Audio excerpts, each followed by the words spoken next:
everybody? Thank you for tuning back into the Undeserved Flavor. And if you're here for the first time, or if you've been around for a little and you're wondering where I got the name of the channel, well, way back in the day, like at least 15 years ago, two of my favorite verses kind of helped me come to the, I don't know, I was playing around with names, trying to come up with a band name. My buddy and I were trying to form a little band, a little Christian rock band. So what is grace? Grace is unmerited favor. Undeserved favor. Okay, well, there's the undeserved favor part. Deserved. And then you, of course, have taste and see that the Lord is good. And there we get our flavor. There you have it, folks. That is where the name of the channel originated. It's pretty neat, huh? Undeserved flavor. Now, actually, from a theological standpoint, why don't I turn this currently quite yet? I actually will be here in a second, but most of my videos start out with you just staring at my face in my truck, because I'm literally always in my truck. Not always, but the only time I ever have a chance to do these videos is when I'm actually driving, because otherwise I'm running a million miles an hour on a job site or at home or whatever. And anyway, so yeah, let's get back to it. Let's jump right in. I don't even know if I finished the point that I was making originally. It's too early in the morning. Got to finish the coffee first. I'm going to finish all this right away. Come along for the ride. Today I want to talk about something really interesting. Something that's going to get your mind rolling in a bit of a fun way. Because this is definitely something I've never heard about, talked about in church so thoroughly and openly. I've heard it grazed over through Christianese verbiage, vocabulary, but yeah, it's only been in Christianese. You'll know what I'm talking about when I get to it. But anyway, I'm going to flip this back around so y'all don't have to stare at my face while I'm driving. You can come along for the ride. Let's get going here. So let's come up with a name for this video. I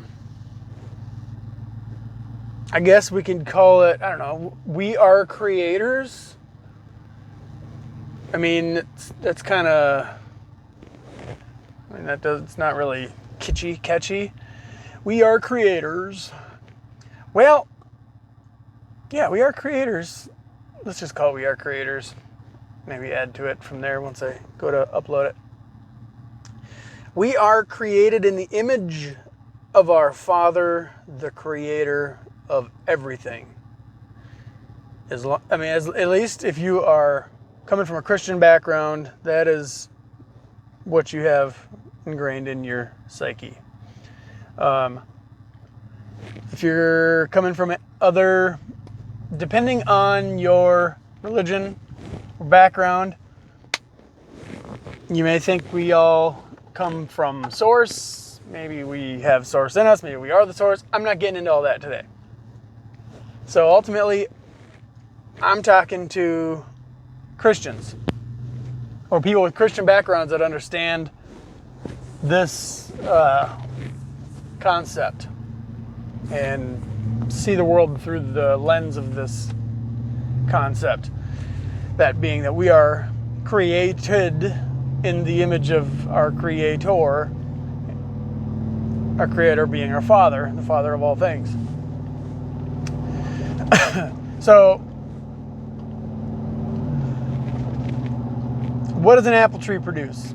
Apples. What does an orange tree produce? Oranges. What do monkeys produce when they get their freak on? More monkeys. Okay, so we got that behind us. God, being a father, created children. Basically, he reproduced. If he's a father, so when you sit down at a crafting table or your potter's wheel, if you think of that analogy, your pots and your crafts, those are not your children. Now, you could maybe metaphorically be like, these are my babies. Some people are like that. But literally speaking, no, those are not your children. Everybody knows that. Even the person saying, these are my babies, isn't deluded enough to actually believe these are your offspring. If we are in fact the offspring of God, as the Bible says in many ways, throughout the course of the Bible, from cover to cover. Now, the Old Testament, it's pretty slim. Like, I think the book of Genesis is pretty much the only place in the Old Testament where we are referred to as, or where God is literally referred to as our Father, like our personal Father. I know there's other books throughout the Old Testament that imply it, or like he's the father of nations or whatever, but I don't think it's specific, or more, I don't think it's really directly, because when Jesus came and he said that he was the Son of God, the Jews thought he was blaspheming, because he was basically saying he's equal with God by calling himself a son of God, and he even implied that they too were children of God. By they, I mean the people within earshot, not specifically the religious leaders or any of us here specifically. So anyway, rabbit trail, way too early. We're not getting off on all that. Plot set, foundation of the video set. We are children of the creator of the universe. We're not figurative children. We're not clay pots like the Bible uses later in the New Testament. Who is the clay to say to the potter? We're not going to go and argue, well, could it be metaphorical or not? No, it's been pounded into us, and it is the gospel. It is the gospel that the God of all creation, the Father of all things, the creator of everything, the Alpha and the Omega, the great I am, the I am that I am, is your Father, my Father, and the Father of everything. Or in the words, if you speak language of people 2,000 years ago that were, well, if you spoke the language Jesus spoke, God is your Abba. Translation, he's your dad. He's your daddy, dad. Not many people refer to their father as father. Some do. Father, can I have a glass of milk, please? Not many people do that. Some do. Great. But it's more intimate than that. He's literally your biological dad. Your spiritual biological dad. He's not just your creator. He's more your father than your earthly father, because your earthly father simply passed on his DNA, whereas your spiritual father, heavenly father, passed on his DNA from where the physical DNA originated. Getting too off track. We're not moving along as fast as I'd like to here, so we're going to move along. We are children of the creator of all things. So we're going to get into the point of this video now. Hopefully you're still with me.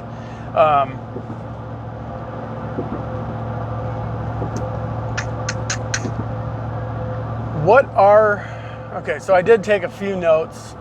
I'm driving, so I'm going to be hands-free and watching the road, but I have these notes pinned up on my dash so I can peek at them while I'm driving. So, not to worry, I'm not staring off on something else. I'm watching the road. Anyway, what are our creative abilities? I mean, as children of God, as offspring of the creator of the universe, as offspring of the creator of all dimensions that seen and unseen, and they are many, what are our creative capabilities really? Are we capable of creating? Well, obviously, yes. We're capable of creating in ways that we're not aware of. That goes without saying. But are we creating things unbeknownst to us? Are we creating things just by going about our day-to-day business? AKA, let's make it sound a little more new agey. Are we manifesting our circumstances? Are we manifesting things simply by thinking or believing a certain way? Well, I think most spiritually minded people across various religions and spiritualities would say yes. What I'd like to do in this video is kind of dig into that and say, okay, to what extent are we really creating our reality, our circumstances, or are we creating more than that? On the other side of the veil, we travel at the speed of thought. We manifest things at the speed of thought.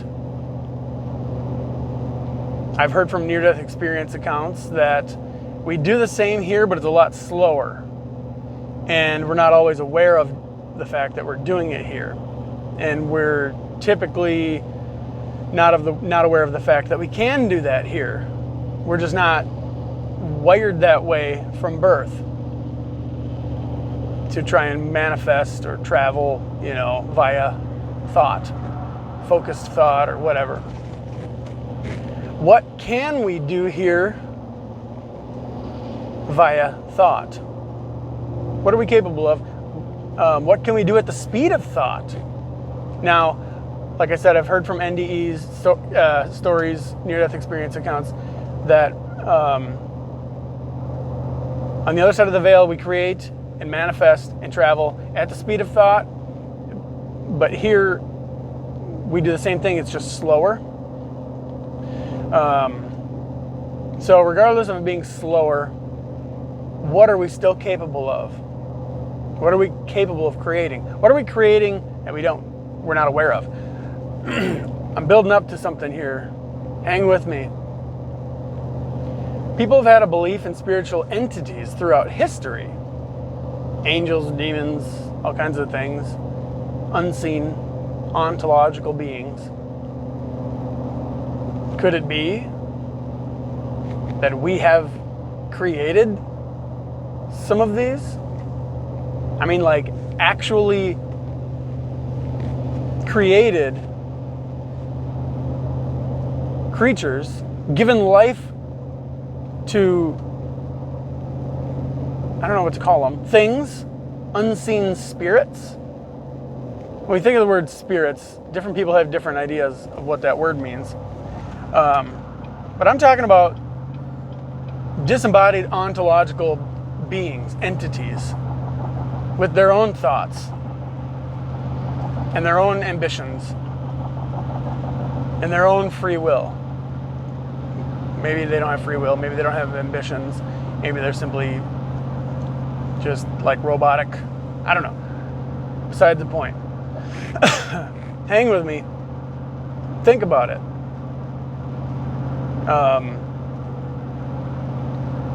Think of some of the religious sects that are very demon-focused, exorcism-focused, demon hunters. Or take it more non-religious, ghost hunters, paranormal explorers. What could we be creating as opposed to discovering. So we'll take this a little further. So could we be discovering things that other people created? Like, let's say a ghost hunter goes into a haunted house with his little device and wants to pick up, some signals, get a reading of the energy in the atmosphere. Well, could one of two things be true? Like, could they be picking up on energies that were created by other human beings at some point in history? Could they be picking up on energies of other human beings that have died and they're still hanging out here? I'm not gonna sit here and start saying yes or no to my questions. I ultimately have a bunch of questions today just to get you thinking, because I think this is pretty cool to think about. And I don't believe we're gonna have all the answers. The point of this is literally just to inspire and provoke thought beyond what we typically, beyond the typical depth in which we take the subject.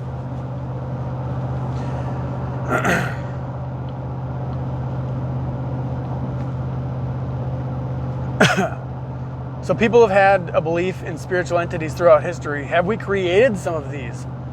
Like, literally via creative thought, whether on purpose, beknownst to us, or unbeknownst to us? Could we have brought spiritual ontological beings into existence?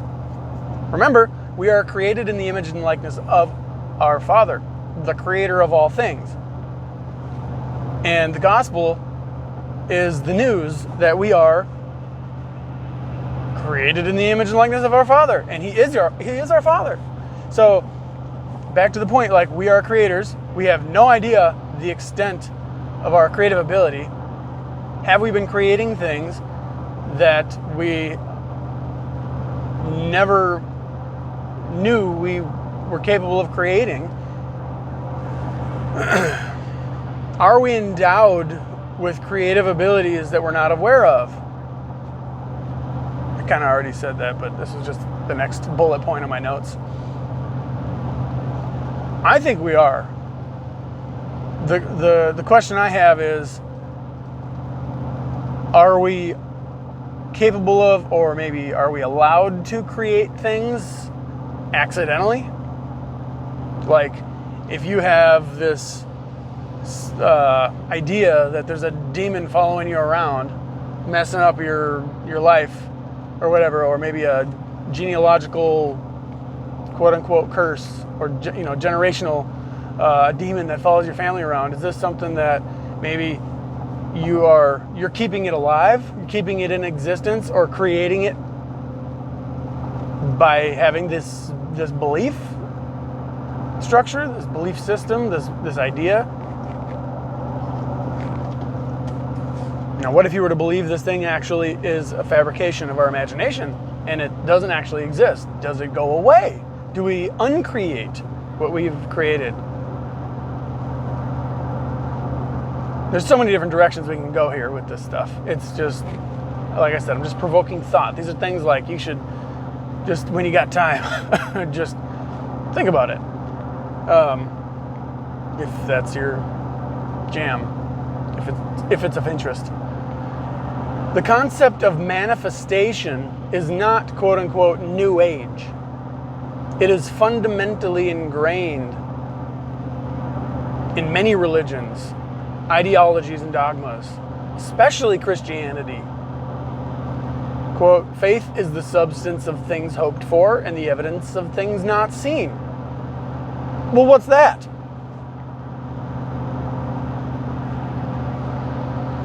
Focused thought? Belief? Conjured belief? The practice of manifesting through focused thought. Next one, quote, as a man believes in his heart, so is he. Okay, well, there's another scripture verse from the Bible essentially saying that we, in essence, create our own reality, or we at least partake in the creation of our own reality.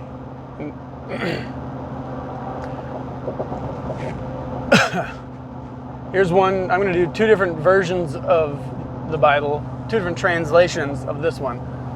Mark 11:23 from the NASB. Truly I say to you, whoever says to this mountain, be taken up and thrown into the sea, and does not doubt in his heart, but believes that what he says is going to happen, it will be granted to him. Therefore I say to you, all things for which you pray and ask, believe that you have received them, and they will be granted to you. Next version of that same two verses, Mark 11:23 and 24. This is the New Living Translation. I tell you the truth. You can say to this mountain, be lifted up and thrown into the sea, and it will happen. But you must really believe it will happen and have no doubt in your heart. I tell you, you can pray for anything, and if you believe that you have received it, it will be yours. What is Jesus? These are the supposed words of Jesus as recorded by the author of the book of Mark.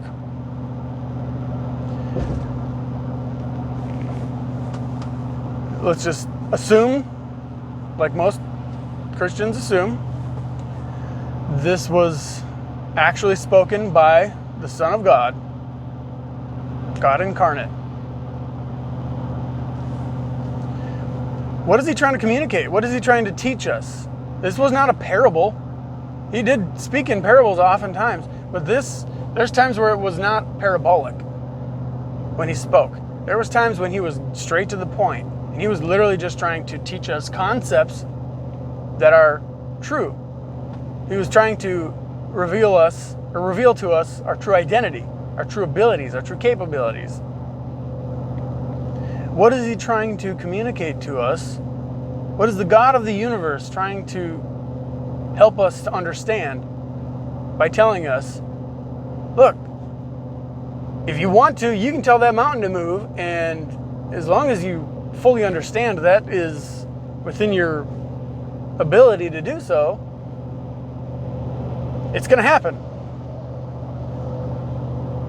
Like, he's not guilt tripping us like the church does often, you know.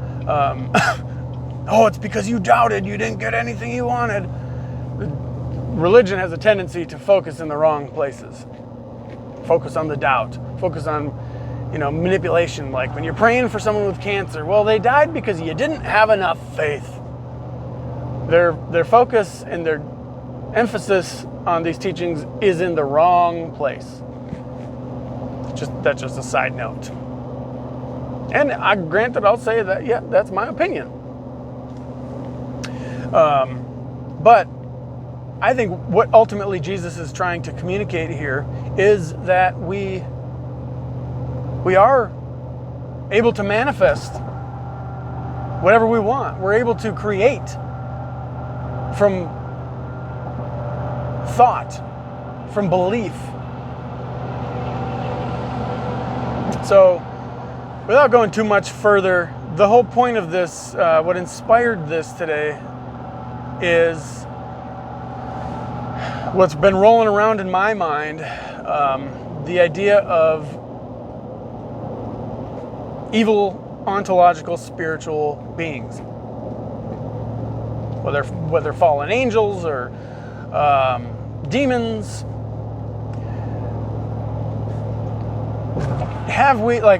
I'm not going to get into the whole, because this is like typical Christian understanding and belief is that, all the demons and angels, the fallen angels, were created long before we were. And they were here before we got here.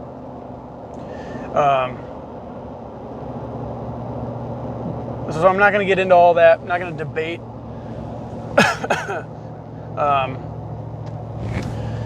whether or not demons were created before or after us, because they could have been created by us. But what I am going to say is, because there's a lot of Christians today that are going through deconstruction that are trying to toss out the idea that the devil even exists, or that demons even exist. It's all in our head. It's all an illusion of false beliefs, and we're basically just living in an illusion if we believe that there are demons messing with us. It's just an illusion of a reality. It's not real. Well, there's too many synchronicities in this world. There's too many things that are just way too coincidental. And there's a lot of things that happen to us that we had no forethought for. We didn't think about it in advance. We weren't like running around paranoid that something bad was going to happen, and all of a sudden something bad happened. Bad things actually happen that sometimes maybe by chance, by the simple fact that we live in a world where, trees grow because they grow. Animals reproduce because they reproduce, like that's their nature. We live in a world where we walk around and sometimes we trip and fall. We drive a car, sometimes we crash. We ride in a plane, sometimes we crash. We live in these three-dimensional bodies that are decaying. Sometimes we come down with diseases. But there are some times where there are synchronicities wherein we don't have common explanations. We don't have logical explanations. So people often will chalk those up to demonic intervention. Or on the flip side, when good things happen that are unexplainable, it's divine intervention, heavenly intervention, God intervention, angel intervention, passed on loved one intervention, whatever. So ultimately, where I'm going with this is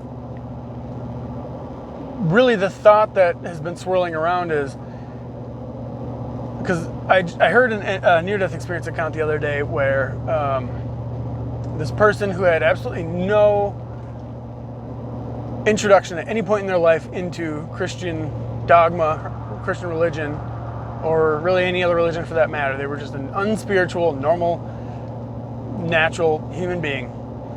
They died clinically.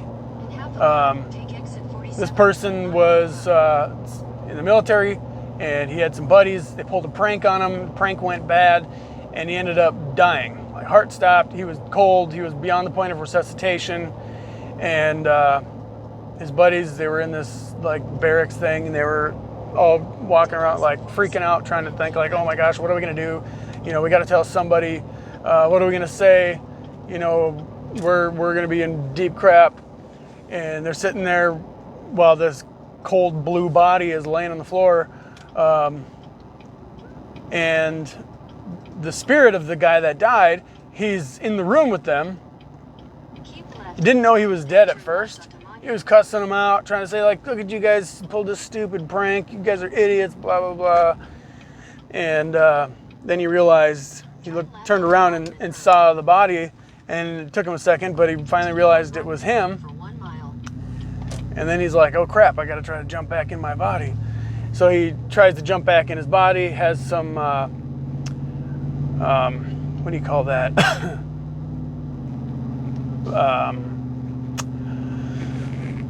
He felt really nauseous and dizzy.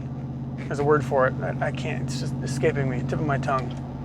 I know you're watching this and you're saying it, you're yelling it at me. But he tried to insert himself back into his body, and he had to jump right back out because it was just bad. I don't know. It was the tuning, two different tuning forks that were not synced up, bouncing off each other. Well, then he waited for him. He was watching him try to pick up the body and move it, and then he tried putting himself back in the body after they laid him down on a bed. And he laid down, got in, and then all of a sudden he opened his eyes. But his body, rigor mortis was setting in. He was cold, stiff, and his whole entire body felt like what it feels like when, if you've been sitting or laying down and like you have a limb that goes to sleep, as we say, and then it's, you know how like it's followed by being super tingly. Well, he's like when he came to, he could open his eyes, but his whole body was completely immobile. Like he had no feeling anywhere because he had no blood traveling to any of his body for however many minutes he was out. And then slowly he was able to start moving and his whole body was tingling like everything was asleep. Anyway, where I'm going with this is while he was out, he had an experience where at one point, the second time he tried to put himself in his body, everything, instead of coming back to life right away, everything went black and he found himself in a black void. And I gotta kill my GPS here.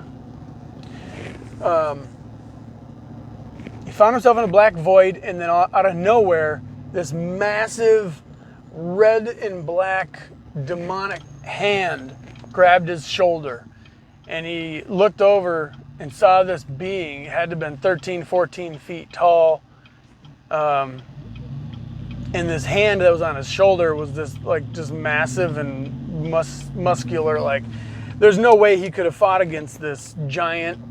And the being looked like something the best horror flicks couldn't possibly even duplicate or replicate.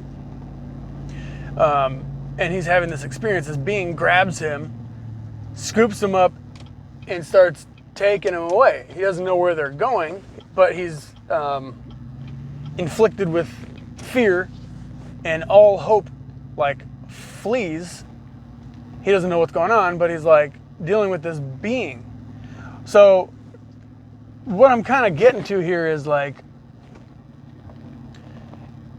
are there beings like this that exist? Because like you can't, like a lot of these modern day deconstructionist Christians talk about how like demons are all just kind of, you know, they're made up, they're figments of our imagination.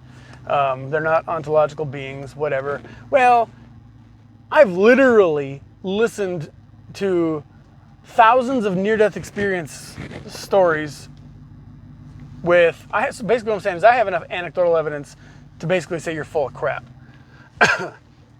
When you say that demons and evil spirits don't exist. Because there's thousands and thousands of documented experiences where these ontological beings and people have encountered them having no previous life experience with any kind of religious background. In a lot of cases, they do have a religious background, but it doesn't seem to me like the religious background had anything to do with the experience. Like, I mean, I know you could be thinking, well, maybe they were brought up in a particular religion that had a grid for demons. And maybe they created this in their imagination, and it was all a big hallucination. Well, like I said, there are people that have these stories that are very similar to religious people that weren't religious to begin with, had no grid for spiritual beings that have an experience with a very, very real, when I say real, I mean ultra real, I mean more real than what we call real in this life.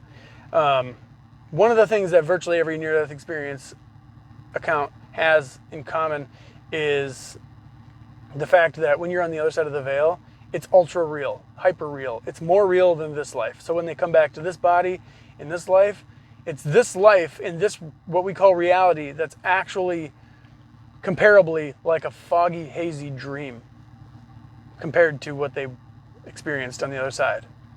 It's not that the other side was a hallucination or dreamy, foggy reality. No, it's the opposite of that. So, could they have been having some kind of a metaphorical, allegorical experience that God created for them to have to maybe have some influence on their life when they come back? I don't know. That's not where I'm going with this. But the question that I have rolling around is, could that demon that did exist could that demon have been created by a person's believing in demons?